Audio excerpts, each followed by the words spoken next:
অনেক নাটকের অবসান ঘটিয়ে বাংলাদেশে জামাতে ইসলাম এবার একটা সঠিক সিদ্ধান্ত নিতে পেরেছে। চূড়ান্ত সিদ্ধান্ত বাংলাদেশে জামাতে ইসলামের পক্ষ হতে প্রচার হয়েছে। নিউজ 24-এ একটা খবর প্রচারিত হয়েছে, একটা নিউজ করা হয়েছে বাংলাদেশে জামাতে ইসলামের সম্পর্কে। বাংলাদেশে জামাতে ইসলামের মনোনীত এমপি সাতক্ষীরা 4 আসনের গাজী নজরুল ইসলামকে নিয়ে বাংলাদেশে জামাতে ইসলাম শেষমেশ কোন সিদ্ধান্তে পৌঁছিয়েছে আসুন নিউজ 24-এর মধ্যে যে নিউজটা প্রচার করা হয়েছে সেই নিউজটা এক পলক দেখে আসা যাক। নজরুল ইসলামকে বহিষ্কার করল জামায়াত। আপডেট: বুধবার 22 জুলাই 2026 বিকেল 5:19 নিজস্ব প্রতিবেদক বাংলাদেশ জামায়াতে ইসলামীর কেন্দ্রীয় নির্বাহী পরিষদের এক জরুরি বৈঠক অনুষ্ঠিত হয়েছে। বৈঠকে সাতক্ষীরা -4 আসনের সংসদ সদস্য গাজী নজরুল ইসলামকে নৈতিক স্খলনের দায়ে বহিষ্কারের সিদ্ধান্ত নেওয়া হয়েছে। আজ 22 জুলাই বুধবার বিকাল 4টায় রাজধানীর মিন্ট রোডের বিরোধীদলীয় নেতার সরকারি বাসভবনে এই বৈঠক অনুষ্ঠিত হয়। বৈঠকে সভাপতিত্ব করেন জামায়াত আমির ডা. শফিকুর রহমান এমপি। বৈঠকে কেন্দ্রীয় নির্বাহী পরিষদের সদস্যরা উপস্থিত ছিলেন। পরে এক সংবাদ বিজ্ঞপ্তিতে বলা হয়, সম্প্রতি সাতক্ষীরা -4 আসনের সংসদ সদস্য গাজী নজরুল ইসলামকে নিয়ে বিভিন্ন মিডিয়ায় প্রকাশিত বিষয়ে সাংগঠনিক তদন্তে তার নৈতিক স্খলন প্রমাণিত হওয়ায় তাকে গঠনতন্ত্রের 62 নং ধারা অনুযায়ী বাংলাদেশ জামায়াতে ইসলামী থেকে বহিষ্কারের সিদ্ধান্ত গৃহীত হয়। একই সাথে তাকে সংগঠন থেকে বহিষ্কারের বিষয়টি বাংলাদেশ নির্বাচন কমিশনকে অবিলম্বে অবহিত করার সিদ্ধান্ত হয়। জামায়াতের সহকারী সেক্রেটারি জেনারেল এবং কেন্দ্রীয় প্রচার ও মিডিয়া বিভাগের সেক্রেটারি এহসানুল মাহবুব জুবায়ের বিষয়টি নিশ্চিত করেন। আমার প্রাণপ্রিয় ভাই বন্ধুরা, আপনারা হয়তো নিউজ 24-এর এই কথাগুলো শুনেছেন। তারা কি খবর প্রচার করেছে তা শুনেছেন। বাংলাদেশ জামাতে ইসলাম অনেক নাটক করার পরে তারপরে একটা সঠিক সিদ্ধান্তে চূড়ান্তের সিদ্ধান্তে তারা পৌঁছিয়েছে। বাংলাদেশ জামাতে ইসলামেরই মনোনীত এমপি সাহেব সাতক্ষীরা 4 আসনের গাজী নজরুল ইসলামকে বাংলাদেশে জামাতে ইসলাম নামক সেই সংগঠন থেকে বহিষ্কার করা হয়েছে। অনেক নাটক করার পরে হলেও তারা একটা চূড়ান্ত সিদ্ধান্তের মধ্যে পৌঁছেছে। এই খবরটা উঠে আসার পরেই কিন্তু একটা জিনিস স্পষ্ট হয়ে গিয়েছে।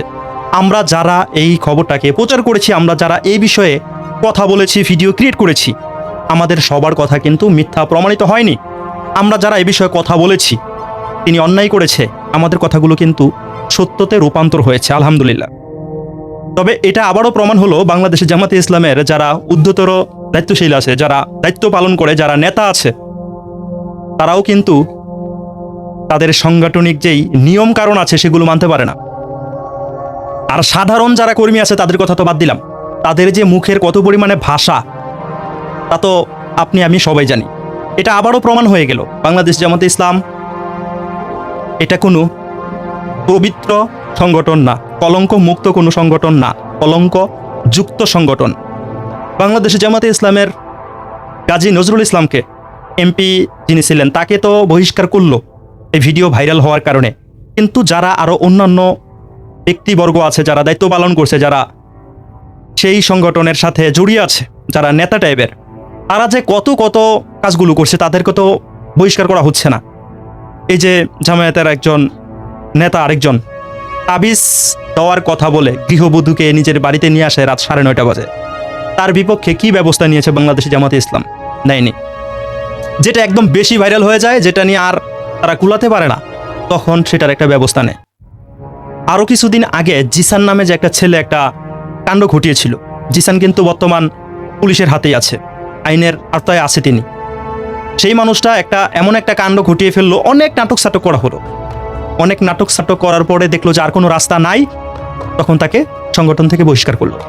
তারও কয়েকদিন আগে দেখলাম 3 জনকে একসাথে বহিষ্কার করেছে, দলের নিয়ম কারণ মানছে না, চাঁদাবাজি আরও কির অভিযোগ জানি তার কাছে আছে।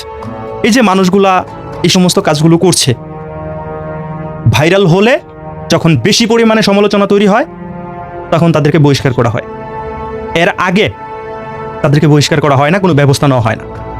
এর আগে তারা এআই নাটক সাটক এগুলো বলে ধামাচাপা দেওয়ার চেষ্টা করে, সত্য নাকি মিথ্যা এটা যাচাই করার চেষ্টাও তারা করে না।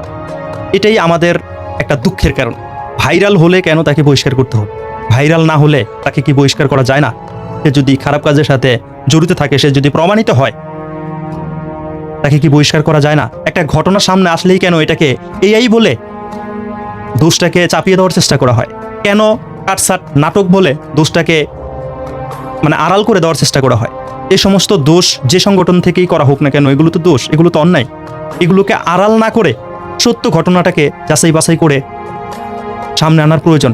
এই যে ঘটনাটা সাতক্ষীরা 4 আসনের গাজী নজরুল ইসলাম সাহেবের, এই ঘটনাটাকে এআই এর বলে কিন্তু পাশ কাটিয়ে যাওয়ার চেষ্টা করেছে।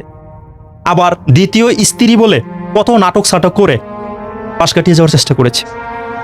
তাদের সংগঠনের বড় বড় বক্তারাও কিন্তু এই বিষয়ে এআই এর ভিডিও নাটক ফাঁসানোর চেষ্টা করছে, এই সমস্ত কথাগুলোকে বলেছে।